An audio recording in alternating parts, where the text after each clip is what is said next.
China's not easy. China's not easy. Well, President Trump finally gave us a fair assessment. I mean, did anyone expect the world's second largest economy with strategic autonomy and 5,000 years of diplomatic playbooks to kneel to tariff threats? Welcome to Reality Check. After 2 days in London, a trade framework is on the table. Now it has to leaders' desks. If approved, we might just dodge a global recession bullet. A China-US deal would be a win-win-win. It could lead to a more stable US economy, a more resilient Chinese economy, and faster global growth. If you look around, Asia-Pacific stocks already rallied. Investors know cooperation beats chaos. I mean, if we, the people, everyday people on the street of Beijing, Hangzhou, Shenzhen, New York, Los Angeles, Detroit, all breathe the same air, drink the same water, benefit from the same technological breakthrough, trade wars poison the well for everybody. If we're all in this together, why waste time on ego and bullying when reason and logic better serve the interests for all of us? Now, many observers say that rare earths has been China's quiet leverage. After all, one F-35 fighter jet contains 900 pounds of rare earths. Your MRI machine, your PET scanner, iPhones, and electric cars all contain stuff known as rare earth minerals.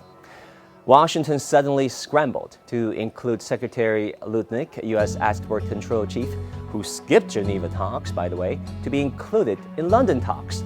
Now, Washington understands the importance of rare earths, and China has a right to regulate its export because it's dual-use goods. In fact, export controls on dual-use strategic materials are an internationally accepted practice and the legitimate right of sovereign states to safeguard national security. The London framework included ways to address rare earth exports and also, hopefully, America's high-tech ban on China, which has been around for many years on end. We will see if a fair arrangement will emerge. Now on fentanyl, some clear-headed friends have pointed out that it is America's own Hunger Games of sorts. The US blamed China for fentanyl flooding its streets, but basic economics taught us if there's no demand, there's no supply. Remember the beautiful catchphrase many years ago? When the buying stops, the killing can too? It is US shark fin activism mantra going around for decades. Being an avid English learner myself, I grew up watching and hearing about that. But now, I just want to give this back to our friends in America. When US consumption stops, fentanyl imports can too. Now, growing up in China again, we have been taught since we were kids that one should examine his or her own insufficiencies before pointing fingers.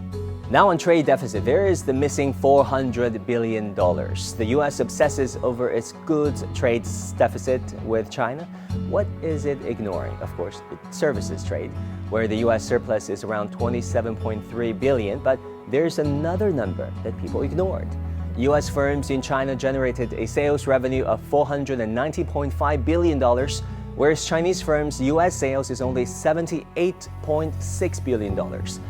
Following Trump's logic, this would be a US surplus or a Chinese deficit of over $400 billion. But China never made a fuss about that. All in all, the London talks is a constructive and positive step.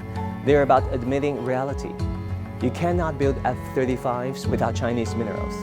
You cannot blame China for fentanyl while consuming it.